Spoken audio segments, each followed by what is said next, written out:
ایک اہم سوال جو لوگوں کی جانب سے اکثر کیا جاتا ہے وہ یہ ہے کہ کیا بائبل مقدس کی کتب کی تعداد تاریخ میں مختلف رہی ہے؟ اس مسئلے کو سمجھنے کے لیے سوچ کا وسیع اور جذبات کو ایک طرف رکھنا ہوگا۔ سب سے پہلے پرانے عہد نامے کی کتب کی تعداد دیکھیں کہ کیوں کم اور زیادہ ہوتی رہی ہیں۔ پرانے عہد نامے کی فہرست میں تقریباً 200 صدی قبل از مسیح میں موجود تھیں، جس میں 39 کتابوں کے علاوہ بھی کتابیں تھیں۔ پرانے عہد نامے کی فہرست تقریباً 200 صدی قبل از مسیح میں موجود تھی، جس میں 39 کتابوں کے علاوہ بھی کتابیں تھیں، جن میں حکمت، مکابی، سراخ، توبیہ، سلیمان کا زبور، دانیل اور آستر کے اضافی ابواب، یرمیہ کا خط، منسی کی دعا، باروخ اور ہنوک کی کتاب وغیرہ شامل تھیں۔ ان کتابوں کی دریافت تب ہوئی جب عبرانی بائبل کا ترجمہ یونانی زبان میں کیا گیا، جس کو سیپچوجنٹ یا ہفتادی ترجمہ بھی کہا جاتا ہے، جس کو تقریباً 70 علماء نے جو کہ یہودی تھے کیا۔ ابتدا میں یہودی علماء نے بھی ان کا استعمال کیا، مگر بعد کے علماء نے ان کتابوں کو یہ کہہ کر رد کر دیا کہ ان کا اصل ترجمہ جو عبرانی زبان میں موجود نہیں، اس لیے یہ قابل اعتبار نہیں ہے۔ ابتدائی مسیحی علماء نے ان کتابوں کو اپوکرفا کتابوں کا نام دیا، جس کا مطلب تھا کہ یہ خفیہ لکھائی ہے جس کو صرف علماء استعمال کریں، کلیسیا نہیں۔ رومن کیتھولک کی تمام کونسلوں نے ان میں سے صرف 7 کتابوں کو پرانے عہد نامے میں شامل کیا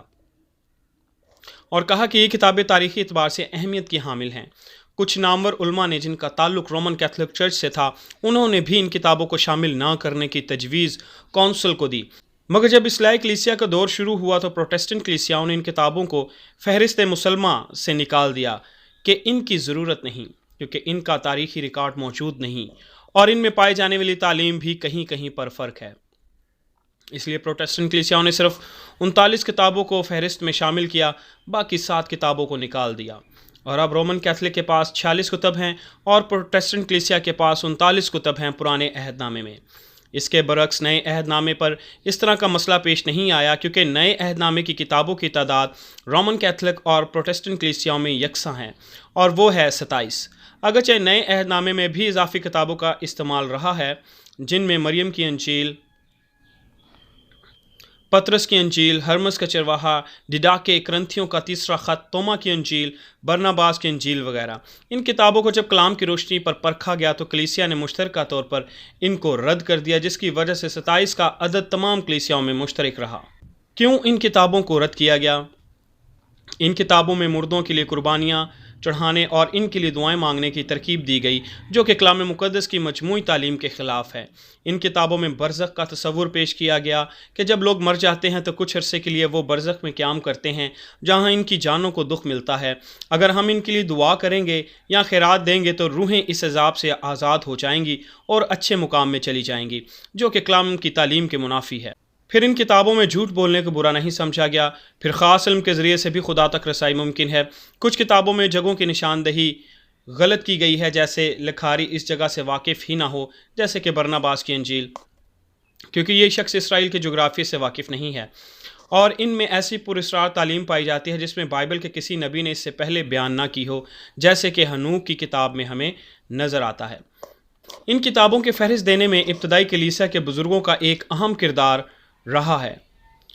جسے سراہا جانا چاہیے، بجائے کہ ہم اس بحث میں پڑ جائیں کہ وہ کیوں نکالی گئیں، اور سب سے بڑھ کر روح القدس نے انسانوں کی رہنمائی کی کہ کون سا مواد ایمان کے بڑھنے کے لیے محفوظ کیا جائے اور کسے فہرست کا حصہ بنایا جائے۔ غیر قوموں میں یہ غلط فہمی عام پائی جاتی ہے کہ انہوں نے کلام کو بدل دیا ہے، وہ اس وجہ سے کہ کلام میں کتب کی تعداد زیادہ اور کم ہونے کی وجہ سے اب انہیں اصل بات کا تو علم نہیں کہ کلام بدلا نہیں، بلکہ اس کو ترتیب دیا گیا ہے، جو کہ خدا کے روح کے بغیر ممکن ہی نہیں تھا۔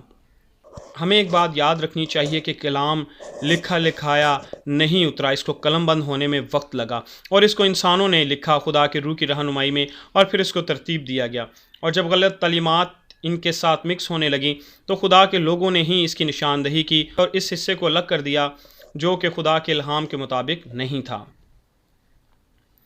ہم خدا کا شکر کریں کہ کلام نہ صرف محفوظ ہے بلکہ لا تبدیل ہے۔ سب کچھ بدل جائے گا، کلام نہیں بدلے گا، یہ خدا کا وعدہ ہے، اور اگر کوئی یہ سوچتا ہے کہ کلام بدل گیا یا بدل دیا گیا ہے تو اس سے بڑی حماقت نہیں ہو سکتی کہ آپ خدا کی قدرت کا انکار کر دیں۔